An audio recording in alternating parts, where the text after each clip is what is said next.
तो hello everyone, welcome to job grade IAS. My name is Ramendra. कैसे आप सभी लोग बढ़िया होंगे, स्वस्थ होंगे, मस्त होंगे। तो आज हम लोग यहाँ पे डे 2 पे एक नया क्वेश्चन करने वाले हैं और ये क्वेश्चन आपका 2023 की मेंस का क्वेश्चन है। क्वेश्चन क्या है? Explain the significance of the 101 constitutional amendment, यानी कि जो आपका 101st कॉन्स्टिट्यूशनल अमेंडमेंट एक्ट था उसके सिग्निफिकेंस को एक्सप्लेन करना है। एक तो ये इसका पार्ट है और दूसरा जो पार्ट है that is the to what extent does it reflect the accommodative spirit of federalism, यानी कह रहा है कि किस हद तक आपका एकमेंडेटिव स्पिरिट ऑफ फेडरलिज्म को यहाँ पे रिफ्लेक्ट करता है। ये आपका दो पार्ट में यहाँ पर ये क्वेश्चन है। इस तरीके से यहाँ पे क्वेश्चन को देखना है। सबसे पहला पार्ट यहाँ पे जो आपका 101st कॉन्स्टिट्यूशनल अमेंडमेंट है उसको आपको एक्सप्लेन करना है कि उसका क्या सिग्निफिकेंस है, और यहाँ पर फिर आपको एक्सप्लेन करना है कि एकमेंडेटिव स्पिरिट ऑफ द फेडरलिज्म। दो पार्ट में इसको करना है।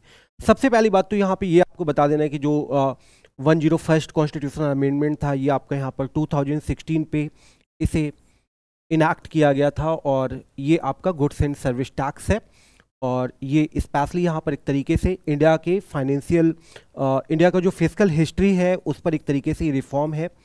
साथ ही साथ यहाँ पर इसने जो पहले इंडिया के अंदर जो भी आपके यहाँ पे टैक्सेस वगैरह थे उन पर जो कॉम्प्लेक्स और मल्टी लेयर इनडायरेक्ट टैक्सेस थे उस सिस्टम को यहाँ पे इसने एंड कर दिया, और उसको एंड करके यहाँ पे यूनिफॉर्मिटी लाया। इस तरीके से आपको प्रॉपरली यहाँ पे एक्सप्लेन करना है कि यूनिफाइड टैक्स सिस्टम है, यूनिफॉर्मिटी लाया पूरे इंडिया के लिए, क्योंकि अब पूरी इंडिया पे एक सिमिलर टैक्स हो गया है।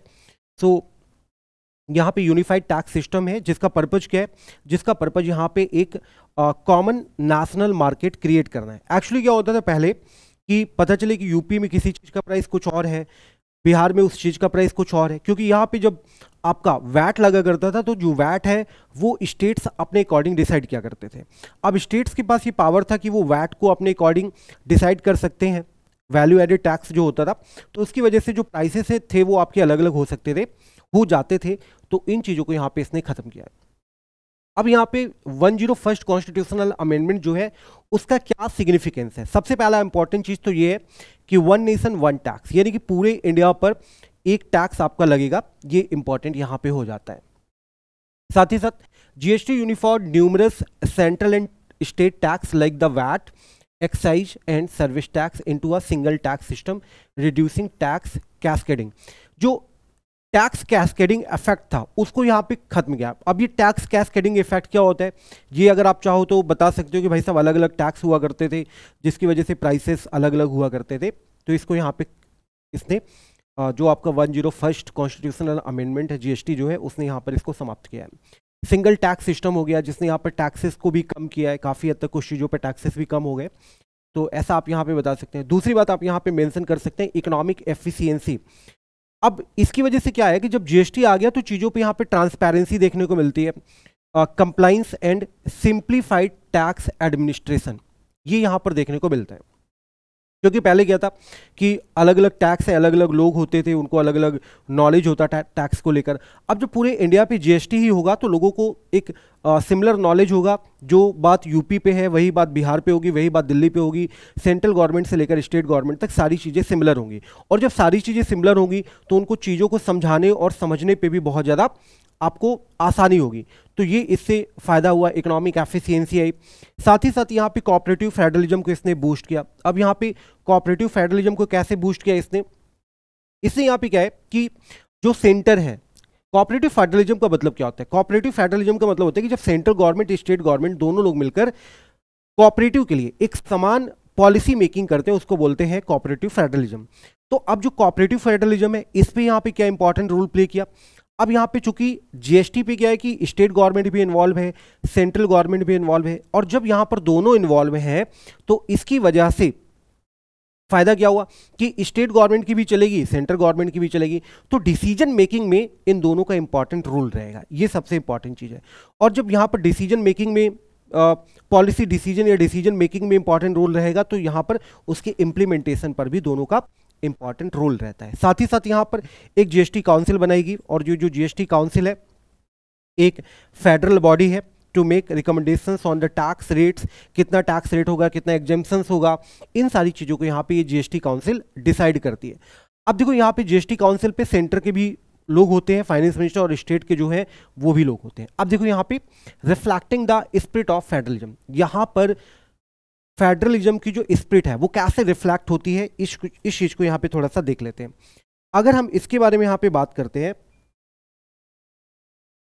अगर हम इसके बारे में यहाँ पे बात करें तो देखो एक चीज ये है कि जो जीएसटी काउंसिल है, जीएसटी काउंसिल की वजह से यहाँ पे collaborative decision making I. Collaborative decision making कैसे आई कि यहाँ पे जो जीएसटी काउंसिल है, जीएसटी काउंसिल पे आपके यूनियन फाइनेंस मिनिस्टर होते हैं और स्टेट के फाइनेंस मिनिस्टर होते हैं, और ये जो स्टेट के फाइनेंस मिनिस्टर होते हैं और यूनियन फाइनेंस मिनिस्टर होते हैं, यही सारे लोग मिलकर आपके की डिसीजंस लेते हैं एंड कॉन्सेंसस, जो भी की डिसीजंस है वो इनके द्वारा ही लिए जाते हैं।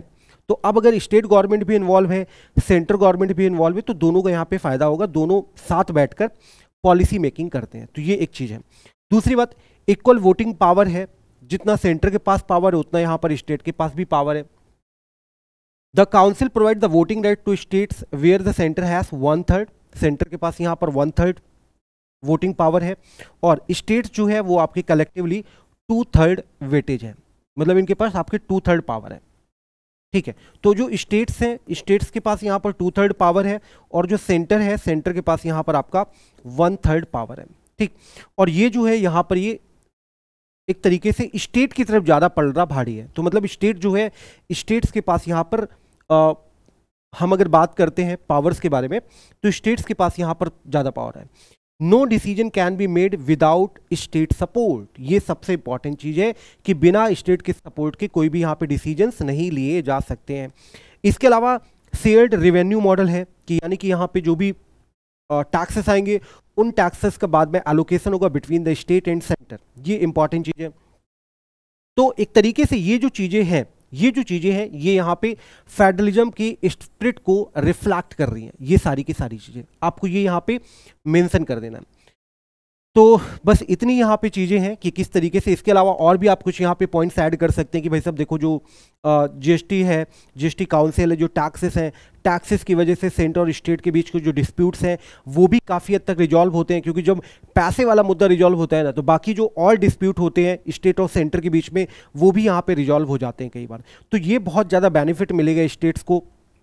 इसके अलावा कि अब प्रॉब्लम यहाँ पे क्या होती है, आप उसको भी मेंशन कर सकते हैं कि जैसे कि स्टेट में किसी अदर पार्टी गवर्नमेंट है, सेंटर में किसी अदर पार्टी गवर्नमेंट है, तो कई बार कॉन्फ्लिक्ट भी देखने को मिलते हैं, पर साथ ही साथ उसका रिजोल्यूशन भी होता है। जब यहाँ पे सारे लोग साथ बैठ के फाइनेंशियल एक्टिविटीज़ में पार्टिसिपेट करते हैं तो उसका रिजोल्यूशन भी यहाँ पर देखने को मिलता है। इस तरीके से आप यहाँ पर मेंशन कर सकते हैं। तो यहाँ पर जो 101st कॉन्स्टिट्यूशनल अमेंडमेंट है, ये रिफ्लेक्ट करता है nature and accommodative federalism spirit को, जहाँ पर नेशनल इंटरेस्ट जो है was prioritise through the cooperation through challenges in revenue compensation and autonomy remain the GST framework mark unique example of cooperative federalism in the practices. तो बस इस तरीके से आप यहाँ पे कंक्लूजन में लिख सकते हैं। ये कोई बहुत बड़ा मुद्दा नहीं था, आप इसको आराम से जो भी आपके माइंड में आप उसको यहाँ पे कर सकते हैं। एक चीज़ यहाँ पे ये है कि जैसा मैंने आपको कल की क्लास में बताया था, प्रीवियस क्लास के अंदर मैंने आपको बताया था कि आप कोशिश ये करें कि डायग्राम के माध्यम से चीज़ों को समझाने की कोशिश करें, पर यहाँ पर इस क्वेश्चन में आप डायग्राम के माध्यम से चीज़ों को नहीं समझा सकते हैं, तो इस क्वेश्चन में आपको लिखना ही पड़ेगा, ये इसकी इंपॉर्टेंट चीज़ है। ये हमारा फाउंडेशन बैच है स्पेशली इंग्लिश मीडियम के लिए। इग्नाइट फाउंडेशन बैच है जो कि यूपीएससी सीएससी के लिए है, जहाँ पर आपको डेली लाइव क्लासेस मिलती हैं 5 days in a week.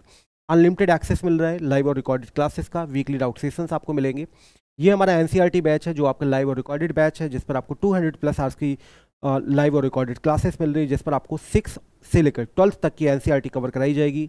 PYQs, free notes, weekly doubt sessions वगैरह यहाँ पे आपको सारी चीज़ें मिलने वाली हैं। ये हमारा मेंस का प्रैक्टिस बैच है जिस पर आपको डेली आंसर राइटिंग प्रैक्टिस कराई जाएगी। स्ट्रक्चर्ड इवैल्यूएशन होगा, 1-to-1 feedback mechanism, quality enhancement sessions, और जिसके अंदर आपको जीएस पेपर 1, 2, 3, 4 और ऐसे ये चीज़ें आपको यहाँ पे कवर कराई जाएंगी। इथिक्स का ये हमारा बैच है जो कि फाउंडेशन बैच है, आप इसे ज्वाइन कर सकते हैं। इथिक्स आपकी पूरी पढ़ाई जाएगी यहाँ पे A to Z। Daily live classes होंगी, कंसाइज आपको टॉपिक वाइज स्टडी मटेरियल मिलेगा, रेगुलर केस स्टडी आपको कराई जाएगी, वीकली असाइनमेंट मिलेंगे और डाउट क्लियरिंग सेशंस वगैरह आपको यहाँ पे मिलेंगे। ये हमारा टेलीग्राम चैनल है, आप इसे ज्वाइन कर सकते हैं। आपके जो भी सवाल हैं आप यहाँ पर हमसे पूछ सकते हैं। इसके अलावा हमारी जो क्लास यूट्यूब की क्लासेस की PDF हैं वो आपको यहाँ पे मिल जाएंगे। ये हमारे यहाँ पर सोशल मीडिया हैंडल्स हैं, आप इसे ज्वाइन कर सकते हैं, फेसबुक, इंस्टाग्राम, टेलीग्राम, एक्स। तो ताकि जो भी करंट से रिलेटेड इंपॉर्टेंट अपडेट्स हैं, आपके एग्जाम से रिलेटेड इंपॉर्टेंट अपडेट्स हैं, और साथ ही साथ हमारे बैचेस की जानकारी आपको यहाँ पे प्रॉपरली मिलती रहे। तो इस सेशन में इतना ही। कल एक और सेशन करेंगे जिसपे आपको कुछ और PYQs की प्रैक्टिस कराने वाले हैं। इस सेशन में इतना ही। ज्वाइन करने के लिए थैंक यू सो मच। जुड़े रहें जॉब ग्रेड IAS के साथ। Thank you so much.